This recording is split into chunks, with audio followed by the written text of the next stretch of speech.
Hey everyone, this is Rachel, and we are back with the Ability 411, and it is Wednesday, and like Tiffany said, I totally forgot how to do these things, so bear with me. I've been up to a lot over the past couple days, or last week. I just participated in an event called Cycle to the Sea, and it is a cycling event, obviously, from Charlotte, North Carolina to Myrtle Beach, South Carolina, where it's like half hand cyclists, well, maybe not half, but a bunch of hand cyclists and a lot of AB riders raising money for the spinal cord unit in Charlotte called Carolina's Rehab. And I cannot do all of it. It's 180 miles, 3 days, 60 miles a day. Chris did all of it, but it was my first ride, and I did 40 total. I did 13, 17, then 10 on the last day. And holy crap, I'm tired, and I don't know how I did it, and I had a lot of help, thank goodness, from Chris and some other pushers, and man, that was quite an experience, and I am doing it next year. It was good times. And let's see, I think that's pretty much my big thing that I was up to. Still working on that book that I told you all about, and yeah. So let's get into the topic, which was a viewer question. And I had two parts, and the first part was about activities, like why are there more for people with mental disabilities instead of physical disabilities. And I've only been hurt for 3 years, so it'll be 3 years in a couple weeks, actually.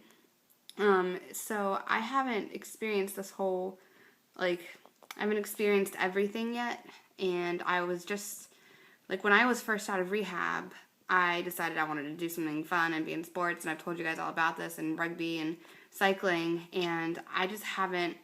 I think I'm lucky to be in an area where, in Raleigh, North Carolina, it's like right by Wake Med and Duke and UNC and all these big hospitals, so there is a lot of activities for people with spinal cord injuries.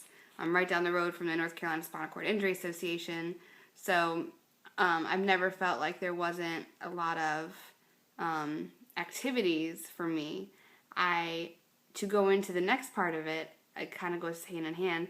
I do feel like there isn't as much, like Tiffany said, awareness of spinal cord injuries or physical disabilities in general, and because of that, there's a lot of funding, a lot more funding, as far as foundations, and from what I see, I'm not the most knowledgeable person about everything yet, but from what I see, there's a lot of funding for things that people are more aware of, and one of them is not spinal cord injury. So when it comes to groups, having equipment for us, things like that, which are expensive, a lot of places don't have that. And even though I have groups to go to do activities, oftentimes, like for example, there is a tennis group 30 minutes from me. I played tennis for 20 years before I was hurt, and I would love, love, love to get back into tennis again. But this group, they have extra chairs, but since tennis is more of a paraplegic sport, they have a lot of chairs made for paras.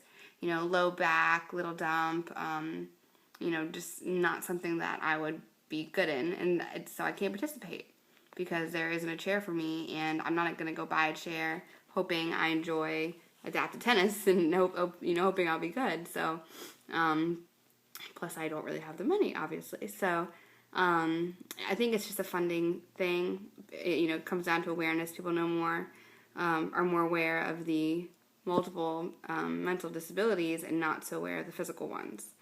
And as far as your second part of the question, is the government cutting funds? That is a very good question.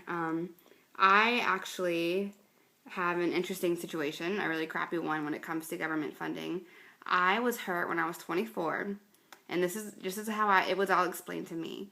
If you are 21 and under, you automatically qualify for Medicaid or SSI or government help anyways, if you're 21 or under. If you're over 21, it is off work experience. And I was right out of college, and I was 24. So I instantly did not qualify for SSI because I had not paid into the system long enough for them to care about me. And if you don't qualify for SSI, then it is a fight to get Medicaid. And I fought that. And before I married Chris, we were looking into how it would affect me if I married him or whatever. And if I stayed single, my deductible to qualify for Medicaid still would have been $800 a month. And that is not a number that I could afford. $800 to have a lot of things that I need, but still I didn't have that kind of money. And so I decided, well, what the heck, if I'm screwed anyway, I'm going to marry Chris. And so I did. And so I guarantee you my deductible is 20 times higher now. But I didn't realize this at the time. My insurance was like $520 a month. And my deductible for Medicaid would have been $800 a month. And even though that's not a huge difference, I don't have an extra $200 a month to spend on that. And then now my insurance is $650, so it's like, man, that would have been nice to have Medicaid. Because the thing is, my mom had to leave Virginia Beach, move here, because I can't have a caregiver because insurance doesn't cover caregivers. Government assistance covers caregivers. So even though I'm physically 100% unable to take care of myself in the mornings, the government could care less. My mom had to leave her home, leave her everything to come here just because I need help getting out of bed. I've gotten more independent as far as, the day goes, but I still can't get out of bed myself, and I have no help.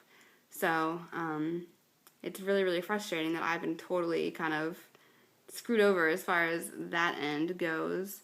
I've been lucky enough to have a lot of things donated, and I've had fundraisers, but no one can raise $800 a month. I mean, I can, but I haven't, gotten to that level where I could afford to, take on that deductible permanently. So, honestly, it's just plain old not fair. And it seems that the government could really just care less about us. They care more about really crappy stuff. And it sucks. So I wish it was all better. I wish I could say it was. But as far as, activities for people with physical disabilities, I mean, I guess you've probably researched it, but there are a lot of cool places. If you're a girl, there is a camp in Colorado every summer that I heard about recently, and it's totally free. And $800 if you need to bring, it's $100, got that number stuck in my head, $100 if you need to bring assistance, and everything else as far as lodging and food is free, and it's an all-girls camp, and you just have to be able to get there, which is expensive, I guess, but, that's a cool camp. There's a lot of cool things out there. You just have to dig, and hopefully we can bring more awareness. From what I've seen in my 3 years, it seems to be getting better, I think. So hopefully there won't be that gap of there being so much funding and so many things for one side and not for the other. So that's my spiel, and I think I kind of covered everything that I know about it. I'm still learning. I think a lot of these topics I'm still kind of feeling my way around because I'm just under 3 years in this situation. So I'm still learning a lot. So we're learning together. But if you have any more questions for our crew, just let us know. And I will see you next week.